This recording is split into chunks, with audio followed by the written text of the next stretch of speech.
সব বয়সী মানুষের একটি পছন্দের আইটেম হচ্ছে ডেজার্ট। ডেজার্ট পছন্দ করে না এমন মানুষ খুঁজে পাওয়া মুশকিল। তাই আজকে আপনাদের জন্য একটি মজাদার ডেজার্টের রেসিপি নিয়ে চলে আসলাম। আশা করছি আপনাদের কাছেও অনেক বেশি ভালো লাগবে। তো প্রথমে রেসিপিটি শুরু করার জন্য এখানে কাস্টার্ড পাউডার নিয়ে নিয়েছি হাইকোর। এটা 50 টাকা দাম। আপনারা যে কোনো সুপার শপে বা যে কোনো বড় বড় মুদির দোকানে পেয়ে যাবেন। তো আমি হাফ কাপ দুধের মধ্যে 3 চা চামচ পরিমাণ কাস্টার্ড পাউডার ভালো করে মিক্স করে নিচ্ছি। এই রেসিপিতে আমি এখানে গরুর দুধ ব্যবহার করেছি। যদি আপনাদের হাতের কাছে গরুর দুধ না থাকে সেক্ষেত্রে গুঁড়া দুধ ব্যবহার করতে পারবেন। এখন এখানে 1 লিটার পরিমাণ গরুর দুধ ভালো করে আমি জাল করে নিচ্ছি।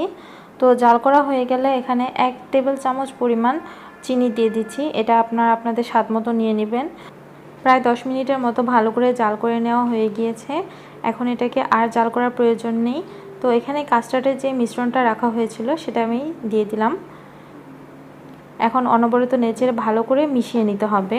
কাস্টার্ডের মিশ্রণটা দেওয়ার পর অনবরত এভাবে নাড়তে হবে, নয়তো কিন্তু পাতিলের তলানিতে বেঁচে যাবে এটা।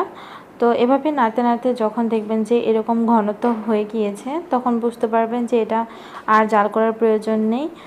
এখন এই কাস্টার্ডের মিশ্রণটাকে ঠান্ডা করার জন্য ডেজার্ট ডিশে নিয়ে নিচ্ছি। এটা আমাদেরকে পুরোপুরি ঠান্ডা করে নিতে হবে। ফ্যানের নিচে রেখে আমি আধা ঘন্টার মতো ঠান্ডা করে নিব। তো এই আধা ঘন্টার মধ্যে আমি চকলেটের যেই লেয়ারটা সেটা তৈরি করব। তো চকলেটের লেয়ার তৈরি করার জন্য এখানে আমি চকোফান বিস্কুটটা নিয়েছি। এখানে প্রায় 3 প্যাকেটের মতন বিস্কুট লেগেছে। তো এটাকে এখন ভালো করে গ্রাইন্ড করে নিব। আপনারা চাইলে এখানে যে কোনো ধরনের ভ্যানিলা বা অরেঞ্জ বিস্কিট যেগুলো আছে সেগুলো দিতে পারবেন। যেহেতু এটা কাস্টার্ড চকো ডিলাইট দেখাচ্ছি তাই এখানে চকলেট বিস্কিটটাই আমি আপনাদেরকে দেখালাম।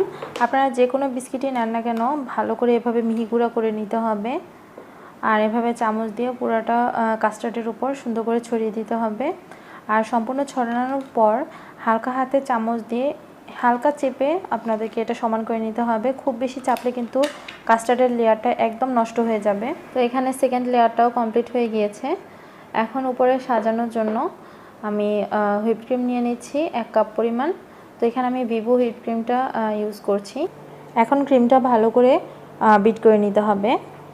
এই ডেজার্টটা আমার কাছে অনেক বেশি ভালো লাগে তাই আপনাদের সাথে শেয়ার করছি। এটা কিন্তু বানানো খুব বেশি ঝামেলার না। দেখতে হয়তো বা আপনাদের কাছে একটু ঝামেলার মনে হচ্ছে, কিন্তু সবগুলো ইনগ্রিডিয়েন্টস যখন দেখবেন আপনাদের হাতের কাছে থাকবে তখন কিন্তু খুব বেশি ঝামেলার মনে হবে না এটা। তো স্ক্রিনে দেখতে পাচ্ছেন আমার ক্রিমটা কিন্তু অনেক ভালো করে বিট করা হয়ে গিয়েছে। এখন একটু মিষ্টির জন্য এখানে চিনি না দিয়ে আমি কনডেন্স মিল্ক দিয়ে দিচ্ছি। তো এখানে হাফ কাপ পরিমাণ কনডেন্স মিল্ক আমি দিয়ে দিলাম। তো যদি আপনারা চান এখানে কনডেন্স মিল্ক হাতের কাছে না থাকলে চিনি ইউজ করতে পারবেন। তো সেক্ষেত্রে চিনিটা হচ্ছে ভালো করে গ্রাইন্ডারে একটু মিহি গুঁড়া করে নেবেন, যাতে করে ক্রিমটা যাতে পানি ছেড়ে না দেয়। চিনিটা যখন আপনারা নর্মালি ইউজ করবেন তখন কিন্তু হচ্ছে আপনার ক্রিমটা ছেড়ে দিবে। তাই হচ্ছে আপনাদেরকে একটু যদি গ্রাইন্ডারে মিহি গুঁড়া করে নেন সেক্ষেত্রে ক্রিমটা শক্ত থাকবে। তো এইভাবে করে আমি চকলেটের বিস্কিটের যে লেয়ারটা ছিল সেটার উপর দিয়ে আমি ক্রিমটা ভালো করে দিয়ে স্প্যাচুলা দিয়ে সমান করে নিচ্ছি। আপনারা আপনাদের পছন্দ মতো সাজিয়ে নেবেন। আমি আমার পছন্দ মতো সাজিয়ে নিচ্ছি। আমার কাছে মনে হয়েছে এই ডেজার্টটি অনেক অনেক অনেক বেশি ইয়ামি। এটা 3টা লেয়ারের যে 3টা ধরনের স্বাদ, সেই স্বাদটা একসাথে যখন আপনার মুখে আসবে তখন দেখা যায় অনেক বেশি ভালো লাগে। তো আমার রিকোয়েস্ট থাকবে যাতে আপনারা একবার হলেও বাসায় ট্রাই করেন। শেষ হয়ে গেল আমার আজকের এই ডেজার্ট রেসিপি। আশা করছি আপনাদের সবার কাছে ভালো লাগবে। ভালো লাগলে প্লিজ আমার চ্যানেলটি সাবস্ক্রাইব করে নেবেন আর পাশে থাকা বেল আইকনটি প্রেস করে রাখবেন।